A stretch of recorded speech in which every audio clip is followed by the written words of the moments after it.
I'd like to welcome everyone to the final night of the Chili Bowl Midget Nationals, powered by NOS Energy Drink. Here with our podium finishers from tonight's main event. Our winner, Emerson Axsom, our second place finisher, Kevin Thomas Jr., and our third place finisher, Hank Davis. A couple things to note with this. Get your questions in for the second and third guys, because once the question and answer period is over, I'm going to let them go, and we're going to have Emerson come in. Kevin Swindell is also supposed to be coming up as well. So if you got questions for Kevin or Hank, please do it now, okay? We won't have time for one-on-ones. So with that being said, Emerson, if you could grab the flow mic there real quick. Late in the race, stops and starts, just kind of describe the last 10 laps or so for you and when you saw Justin, and then did you see Kevin at all, late in the race? Yeah, I don't know, man. I looked up and I think it was lap 44. There was 11 to go, and I started to get, I was like, holy crap, this is real. Like, I got a shot at this deal. And then I had to stop myself and be like, man, I'm celebrating way too early. I just need to put together 10 laps. It's a heat race left.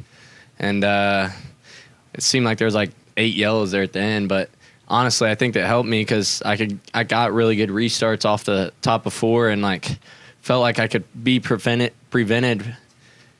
myself from getting slid for at least a lap, and just trying to protect and put together 10 perfect laps there at the end. And I'm super thankful that yellow came out when Justin slid me. I was going to end up being a dogfight. I turned down the hill and got a good run down the backstretch, and the yellow came out, but luckily, we got a yellow, and he didn't get another run on me, so I'm just thankful for that. Just, man, it's crazy that all this happened. 2 questions. How does it feel to be a Chili Bowl champion, and what does it mean to be able to win this one for Kevin Swindell? It's amazing. I can't even put it into words. It doesn't even feel real. I never thought at 21 years old I'd be sitting here, and, it's just, this morning I woke up and I thought to myself, we're on the front row. There's an outcome of this race today that we walk out of here with a golden driller, and I'm just glad that that's the outcome that came. And I'm super thankful that Kevin Swindell messaged me on Instagram and asked me to drive for him, because without him, it would not be possible. Kevin, Jordan, Chris Harvey, and my mom and dad, obviously. And I'm just thankful that's the best race car I've ever drove. And I hope he messaged me on Instagram to come back next year. Kevin, describe your race. You a little bit of patience, but you kind of came out of nowhere there late in the race. Did those late cautions help you? Yeah, those late cautions were big. About halfway through the race, we're all kind of just right around the top, and I actually stuffed a piece of mud up underneath my throttle pedal, so I went to the bottom on accident, just out of survival, and kind of just sold out to it, and eventually the mud went away, and I had full throttle, and I was like, well, I'm down here passing cars. I guess I'll just stay. And the more the race went on, the more treacherous the curb got. The more I just dialed my car in down there. It got a little cleaner. Especially on entry, a lot of people were cleaning it off by sliding themselves. And I just had to work on my exits and make sure I made speed down the straightaways, and at least got to a point where the guy that I was passing couldn't, chop my nose on the entry of the corner. So, that was an old man's game down there, and it worked out. I didn't think we were going to go 18-2, but I thought that we were going to have a good shot at a top 10. Over that last restart, did you feel like you had a shot at Emerson? Were you going to take a shot at him? Well, I was starting in, I think it was 4th or 5th right there when Dayson jumped the start. And then I got to 3rd, and I'm like, I've been watching these two on restarts the closer I get to the front. And they've been changing them up, but they kind of enter the corner the same way. And I was like, well, if it's open, what do I do? Do I try to slide a guy, or do I just stay with what I'm at and keep doing what I'm doing? And, the long run was not my play. The cautions really helped me. Eventually momentum gets built up, and, they would have just started going by one. But, a caution every 4 laps was beautiful. So it was a good battle that, that we had just kind of all throughout the field, with multiple different people and racing hard. So it was a good time, and my guys, they did a great job just on the race cars, and our first time together in the building, to do what we just did was a big confidence booster for even the remainder of the outdoor season for this coming year and next year. Hank, how does it feel to finish on the podium here at the Chili Bowl, and was it a little bit unexpected for you this evening? Yeah, no, I mean, it feels great. Obviously, being from around here, it definitely means probably a little bit more or whatever. But, yeah, no, I mean, I knew we had a good race car, and I felt back to probably like 12th, 13th there at one time, and really just kind of got pissed off and was tired of like riding around and just tried stuff and started attempting things, and then they kind of worked out. And honestly, I think, unlike KT, I would say like the long runs were probably my friend. Kind of get my momentum wound up and get a rhythm going. But yeah, I never thought I'd even run third. So yeah, no, it's definitely incredible. And I feel like to win these things, you kind of got to lose them first. And with that, we will open it up for questions. Joey Barnes, motorsport.com. Question for KTJ. Last time we saw you, it was prelim night, and you were incredibly frustrated. We saw some of the frustrations.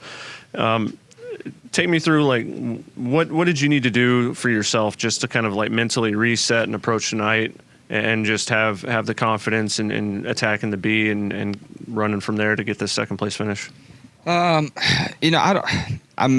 mental reset's pretty quick. So I'm also pretty quick to throw shit too, so it's all kind of the same to me. But the more I get mad, the more I know that I got good. The reason I was mad, I guess, was that was a mistake on my end. I asked for changes on the car, ended up not doing what we wanted it to do, and ultimately it was a me problem. And whenever that happens, I do get frustrated because I know we are capable of especially on the prelim night, going out and winning that night, or even putting ourselves in a position to not have to run mains today other than the A main. So that night I was pretty frustrated, but man, we work so well together, me and Matt Westfall.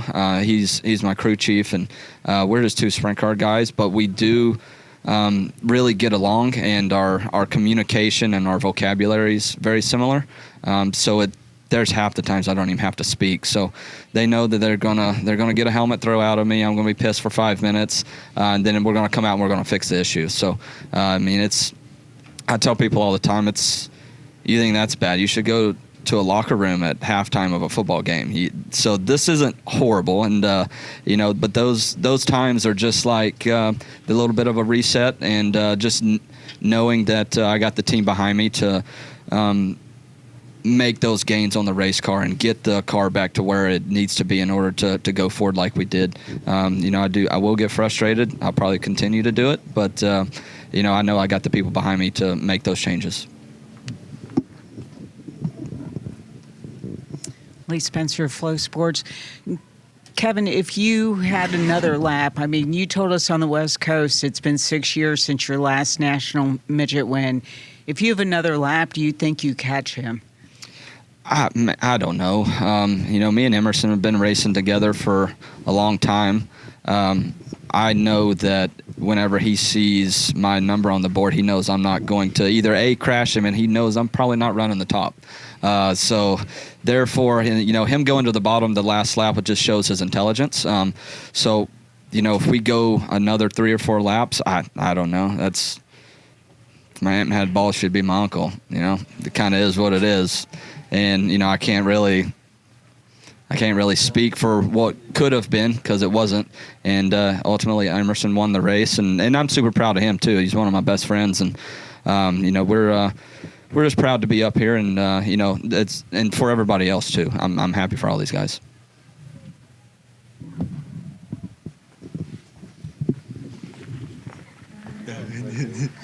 Oh, he's got to say something.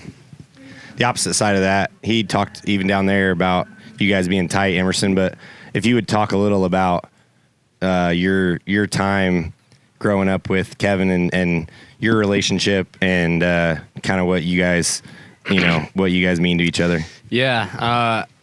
first time I met KT, we were at Petrie Motorsports, and there was a rental kid renting, and KT was yelling at him for junking our race cars. So, I mean, Kevin's taught me a lot. Like, he's been my guy that if I have a question growing up racing, like, I'll send him a text, call him, you know, like, we'll go to a new racetrack and I'll call him and be like, hey, you've been here a lot. What's the trick around here? Or like, what should I know going here? And, I don't know. He's one of my best friends, like he said. And, thankful to have him because he's taught me probably more than any other race car driver I know. And, apparently he taught me a little bit too much. But, yeah, I mean, I'm just thankful to be up here, and thankful to have him in my corner growing up because he really did teach me a lot. And hopefully we have a couple more races together in the future.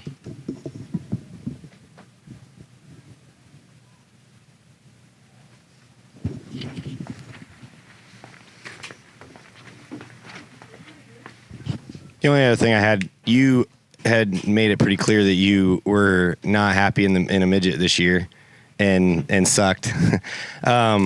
Was there anything mindset wise to come here, or was there concern in your head at all that maybe that would carry on? I won't lie to you. Yeah, there was, but this place it's so different than anywhere we go outdoors. Like, this place runs, honestly, it's more similar.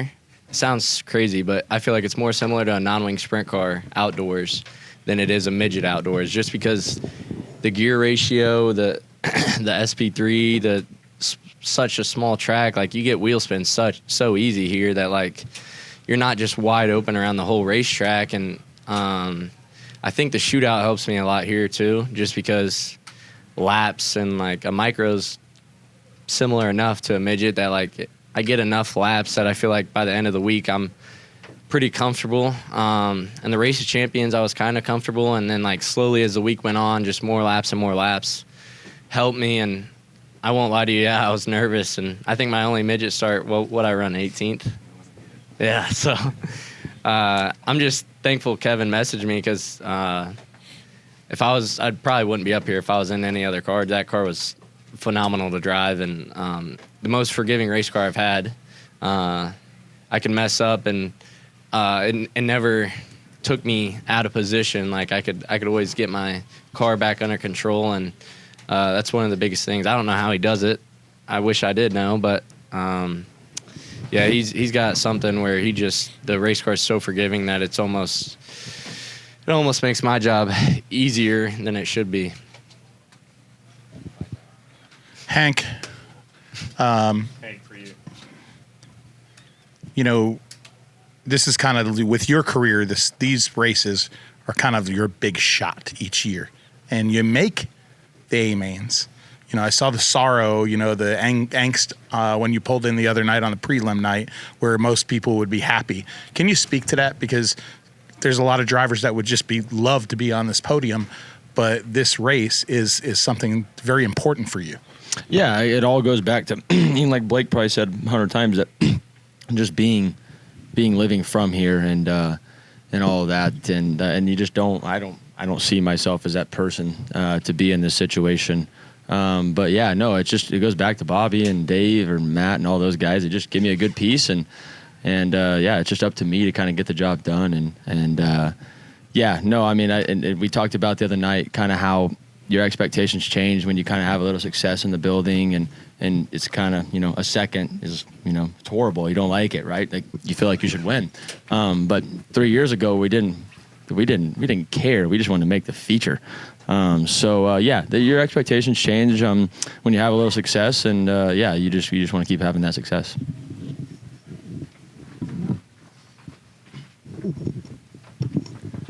Sean Ulrich on the dirt.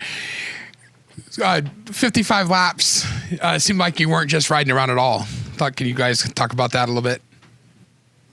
Whoever you want to talk. Me? Sure. Yeah. Honestly, the start of the race Kyle got out to the lead, and I looked up at the board, and Logan had kind of started running the top end, and I wanted to get to the lead, and I felt like if I could get to the lead and run my own race, that maybe make him try to catch me and pass me. So I started running the top, and as soon as he moved up, man, I felt like I had to take the race to him, because if you don't race Kyle hard, then he's just going to drive away. So I felt like I didn't really care that it was lap 5. I was sliding the crap out of him and trying to make sure I got to the lead early and just run my own race. And I was worried about traffic, but thankfully, right every time we got to traffic, a yellow came out, and I could kind of reset and look back at the top and kind of just figure out where the holes were. It was really rough, and I'm notorious for not being very good on rough racetracks, but it was pretty gnarly up there, and kind of messed with my shocks a little bit trying to get my car settled down. But I think there at the end, it started hurting me just because I'd free my car up so much to make it through the holes that I might have been in trouble if there was 10 more laps left. But I wasn't riding around at all. There was a stint from probably like 20 to 35 that I was just making sure I made clean, smooth laps, because I could feel I had a big lead. And after I think someone showed me a nose, maybe Logan tried to half slide me into 3 one time, and after that I kind of tried to get up on the wheel but not make any mistakes, because it was really easy to make mistakes, and I felt like if I could keep the guy behind me making mistakes by trying to catch me, then I would be all right.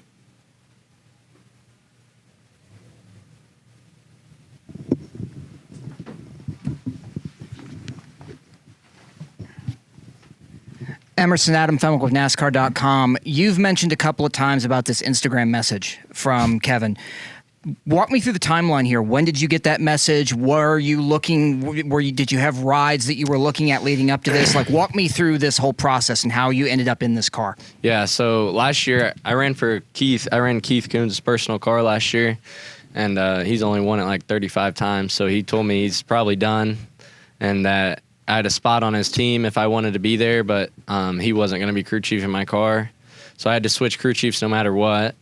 And I was going to go over there, and then Kevin messaged me and basically just asked if I had any commitments, and I didn't. I didn't tell anybody who I was running for or nothing. So I told him no and asked him if he was interested, and he said he was building a couple cars and that he wanted to bring 4 cars and do it the right way. And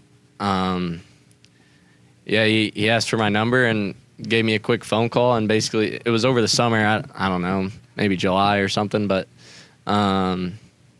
he just gave me a call and basically said, "Hey, I got a car, and it's going to be the same as stuff that we've been running, and if you're interested, we want to work something out." And I told him, yeah, I was interested, and basically just first time I've really talked to him was this week in person about it. You know, we've seen each other at the shootout, but he was busy working on Logan stuff.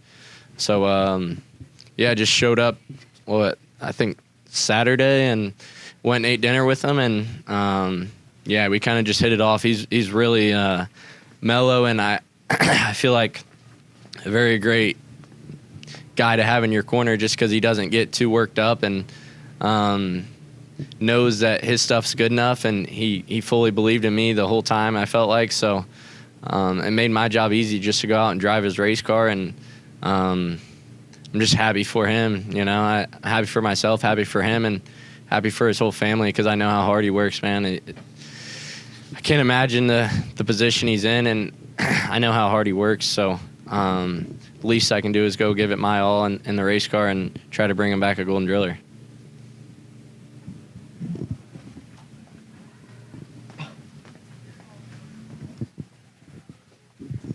Hank, you talked the other night like you're a regular guy. That was your line, something like that, I think I heard. Mm-hmm. But this may be like, I don't know, might be the biggest night of your career, and then you have a huge opportunity in front of you. What is that mindset of, you have flown under the radar and been an underdog in a way, but like opportunities in front of you to be, you know, one of a pro? Mm-hmm. How do you balance all that with being a regular guy? Yeah, no, I mean, like I just don't get into the whole cliques and stuff like that, right? I just stay to myself. My dad's that way, and I'm that way. If you want to go find my dad, you'll know why exactly I am that way. So yeah, I just am a normal guy. I don't know. I just don't see myself as anything special. I don't feel like I'm bigger than anything. You know what I mean? I just like to hang out with my people and yeah, have a good time and just see where this racing thing takes me. Yeah, I know, and I'm excited about. Yeah, right. Like, yeah, there's a.